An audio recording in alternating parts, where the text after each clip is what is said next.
18 अगस्त 1945 एक विमान गिरता है और उसी के साथ कहा जाता है कि भारत का सबसे निर्भीक नेता नेताजी सुभाष चंद्र बोस की मृत्यु 18 अगस्त 1945 को विमान हादसे में हुई थी। लेकिन आज भी इस बात को लेकर तरह तरह के अटकलें चल रही हैं। इस वीडियो में हम देखेंगे उस प्लेन क्रैश में आखिर क्या हुआ था, कुछ रिपोर्ट्स, कुछ कमीशन के बारे में जो नेताजी की डेथ सच में प्लेन क्रैश में हुई कि नहीं ये बताते हैं, और गुमनामी बाबा की थ्योरी के बारे में देखेंगे जिसमें कहा जाता है नेताजी सुभाष चंद्र बोस अपनी आइडेंटिटी छुपाकर गुमनामी बाबा के रूप में रह रहे थे। इसमें कितनी सच्चाई है ये हम देखने वाले हैं। Welcome to my channel Satvatatva Hindi. Channel पे नए होंगे तो चैनल को सब्सक्राइब कर दीजिए। बोलने के बाद भी सब्सक्राइब नहीं किया प्लीज कर दो यार। वर्ल्ड वार 2 में जापान हार चुका था। जापान की हार का मतलब था कि आज़ाद हिंद फौज अब खुलकर काम नहीं कर सकती। ब्रिटिश सेना दक्षिण पूर्व एशिया में फैल रही थी। नेताजी जानते थे जापान में ही रुके तो वो गिरफ्तार कर लिए जाएंगे, लेकिन नेताजी का मन मानता था कि भारत की आज़ादी की लड़ाई अभी भी खत्म नहीं हुई है। उसे एक नया रास्ता चाहिए, उसे एक नया सहारा चाहिए था। और उस समय दुनिया में केवल एक ही ताकत ऐसी थी जो ब्रिटेन के सीधे टकराव में स्थित थी, वो थी सोवियत यूनियन। यही से एक गुप्त योजना ने जन्म लिया। यह कोई पलायन नहीं था बल्कि एक रणनीतिक मिशन था। नेताजी जानते थे कि यह रास्ता जितना छोटा होगा उतना सुरक्षित होगा, इसलिए उन्होंने तय किया कि यह यात्रा में सिर्फ एक ही व्यक्ति को ले जाएंगे जिस पर वो आंख बंद कर भरोसा करते थे। वह व्यक्ति था हबीब उर रहमान। हबीब उर रहमान कोई साधारण अधिकारी नहीं थे। वे आज़ाद हिंद फौज में नेताजी के सबसे करीबी सहयोगी थे। सिंगापुर में नेताजी ने आज़ाद हिंद फौज से आखिरी बार मुलाकात की। उन्होंने कोई लंबा भाषण नहीं दिया, कोई घोषणा नहीं की, बस इतना कहा, मैं जा रहा हूँ लेकिन हार नहीं मानना। उसके बाद वो बैंकॉक पहुँचे। वहाँ अपने अधिकारियों के साथ अंतिम रणनीतिक बैठक हुई।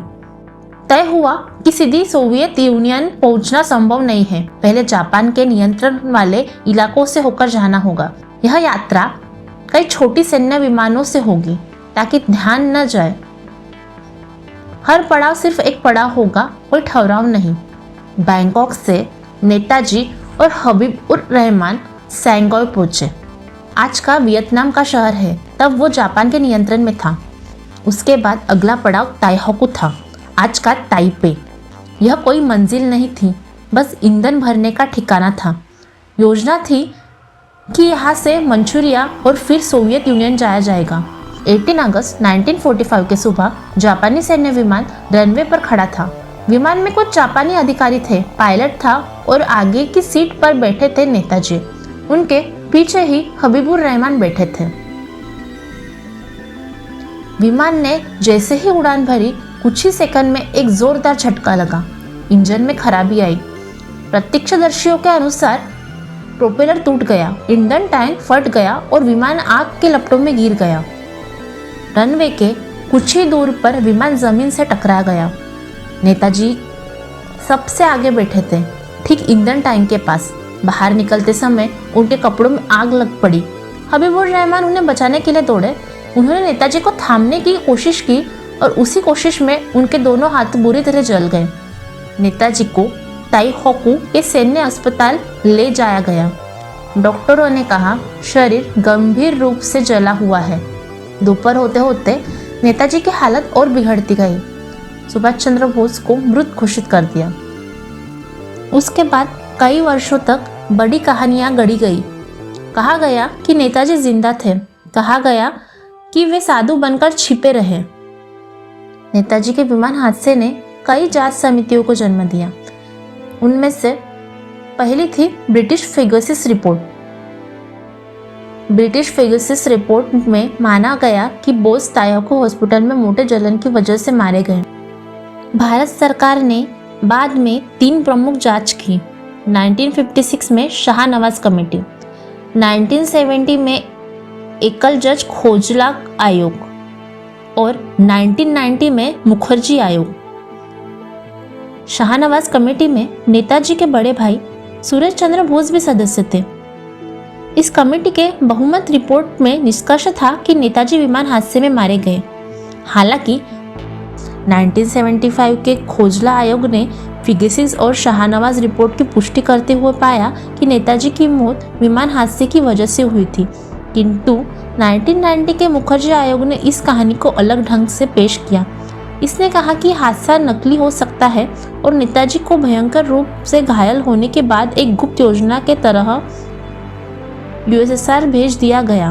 मुखर्जी आयोग ने यह भी कहा कि जो राख टोक्यो के रेनकोजी मंदिर में रखी थी वह नेताजी की नहीं बल्कि एक जापानी सैनिक की है। इन सभी रिपोर्टों के सुनवाई के बाद भी सवाल कायम रहे। 2006 में भारत सरकार ने मुखर्जी आयोग की रिपोर्ट को स्वीकार नहीं किया। वहीं 2016 में जापान सरकार ने अपने 1956 के गुप्त रिपोर्ट को सार्वजनिक किया, जिसने कन्फर्म किया कि नेताजी 18 अगस्त 1945 को विमान हादसे में मारे गए थे। यह रिपोर्ट बताती है कि विमान का प्रोपेलर टूटने की वजह से क्रैश हुआ। नेताजी झुलस गए और अस्पताल में दोपहर तक उनकी मृत्यु हो गई। कई लोगों ने समय समय पर दावा किया कि नेताजी विमान हादसे में नहीं मारे गए। उनमें से सबसे चर्चित थ्योरी थी गुमनामी बाबा की, जिसमें कहा जाता है कि नेताजी उत्तर प्रदेश के फैजाबाद में एक साधु के रूप में छिपकर रहते थे। उस क्षेत्र में गुमनामी बाबा नामक संत की समाधि भी है, जिसे कुछ लोग नेताजी के स्मारक मानता है। पर सत्य यह है कि गुमनामी बाबा थ्योरी का कोई ठोस सबूत नहीं है। इसके अलावा यह तर्क भी दिया गया कि अगर नेताजी सचमुच बच गए होते तो स्वतंत्र भारत में उन्हें विदेशी शक्तियों से डरने की क्या जरूरत महसूस हुई होंगी। गुमनामी बाबा जैसे अफवाही प्रेरित सिद्धांतों ने चर्चाएं जरूर जगाई, लेकिन उनकी कोई वैज्ञानिक और ऐतिहासिक पुष्टि नहीं है। इस इतिहास की रहस्यमयी दास्तां में सच और मिथक दोनों की परतें फैली हैं और इनके जवाब खोजने की यात्रा जारी है। नेताजी सुभाष चंद्र बोस डरकर छुपने वालों में से तो नहीं थे। वो लड़ते थे सामने से, और जब लड़ाई की जरूरत होती थी वो अकेले भी आगे बढ़ जाते थे। आज सवाल ये नहीं है कि नेताजी कैसे मरे, सवाल ये है कि क्या हम उनके सपनों को जिंदा रख पाए, क्योंकि विचारों को न दबाया जा सकता है न जलाया जा सकता है। जय हिंद। असंगठित और कमजोर रहना पाप है। गुलामी सब कष्टों और पापों की जड़ है। अब गुलामी की जंजीरों को तोड़ने के लिए एक दिल एक प्राण होकर कटिबद्ध हो जाइए। हिंदुस्तान अब गुलाम नहीं रह सकता और न कोई ताकत इसे गुलाम रख सकती है।